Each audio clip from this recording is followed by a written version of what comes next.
So what was it like when you found out you would be playing the Penguin?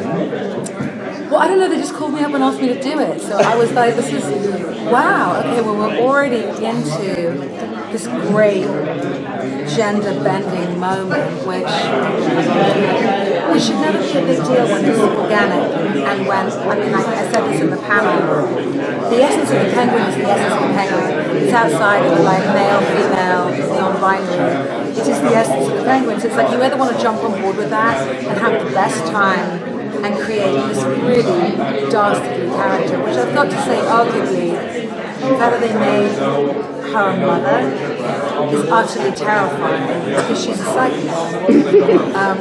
So it was very exciting, and I thought would have only JJ, Matt Reeves, and Bruce Timm could have come up with this as a concept. It's special.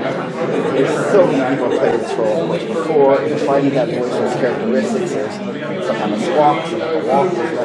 Are you squawking? No, I found voices. I tell you what I did. I looked at a lot of Jimmy Cagney, a lot of gangster movies from like the 40s and the 30s.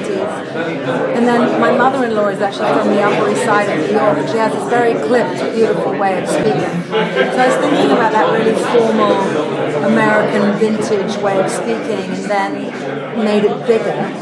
And singing, the fact that she's a cabaret singer kind of helped with that as well. But that was really the inspiration, that noiry, vintage American. There's a gender question in your role. I mean, have you been, I don't know, insecure or worried about people feel like female voice? Or how you manage this gender thing? I mean, I manage the gender thing by, I'm a woman. I identify as a woman. I don't know, like I said before, it never really struck me, like the gender idea is just, I think as we're seeing, it's just becoming so much more fluid, like the idea of what is supposed to be male and what is supposed to be female. We're through the looking glass on that. I think having the opportunity to explore that in a really robust, interesting way, I was stoked. I was so excited for it to be, you can't ever worry about what anybody thinks. Like I think if you've given your whole heart, when you're full of integrity and it's something that you love, people are always going to have their opinion. They're always going to not like it, or they're going to really like it. To not like something based on its gender, I'll debate that all day with anybody. But,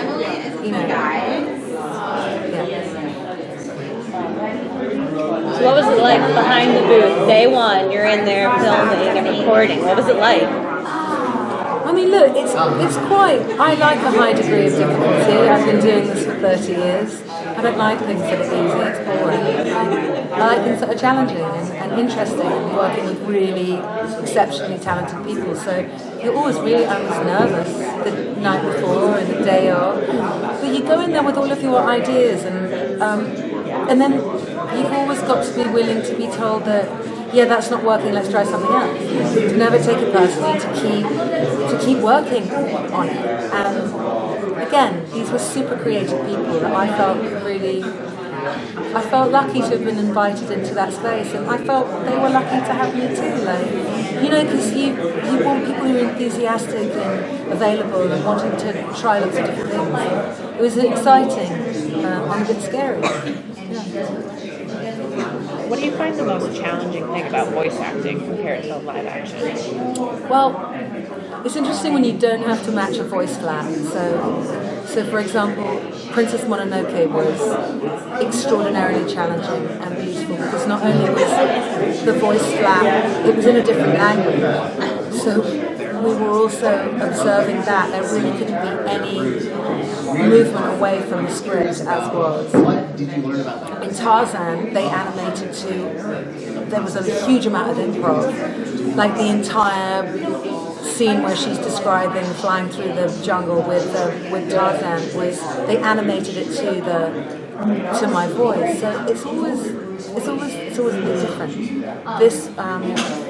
This was very specific, and I did see a couple of line drawing animation, which is really beautiful. It always gives you such a great sense of sort of the size and breadth of something. Does that answer your question?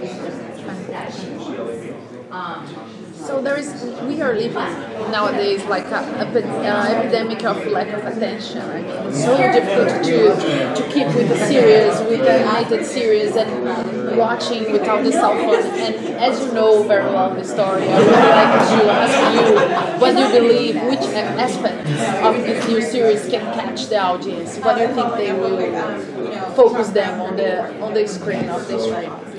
I mean, I think that there's this amazing, that it's a film noir, you know, this is like this amazing, stark, dark, vintage look to these, I mean, I was going to say movies, because they feel like movies to me, these episodes, they have that, they have a weight, and there's no gadgets, there's just this, we're in the 1940s, right?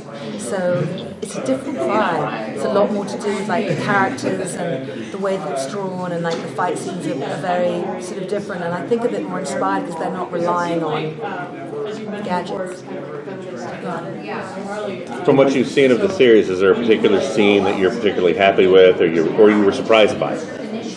You know, I love the fight scene that I have with Batman on the iceberg. I think it's fantastic. I love the fact that it works. She does blow up the police station. Like, it's not like he actually stops her, really.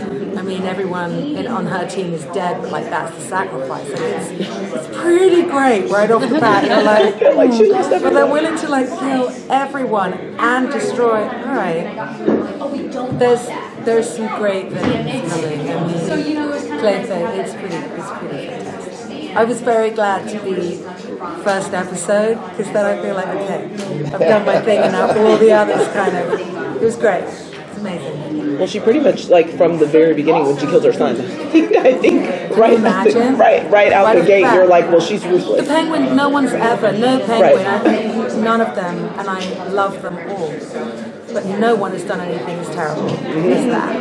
It is awful. It is Shakespearean in how awful it is. It is. And made them pit themselves against each other, and then put the fear in the other one who's alive. Like, what do I do? She's a total psychopath. Yeah. She really is. Like, it doesn't really come close. Like, I mean, maybe in terms of like the frightening promise, maybe the Joker is the only, like, when I think of Heath Ledger's version, really. It was really like, this is unpredictable, and I believe that they really could do anything.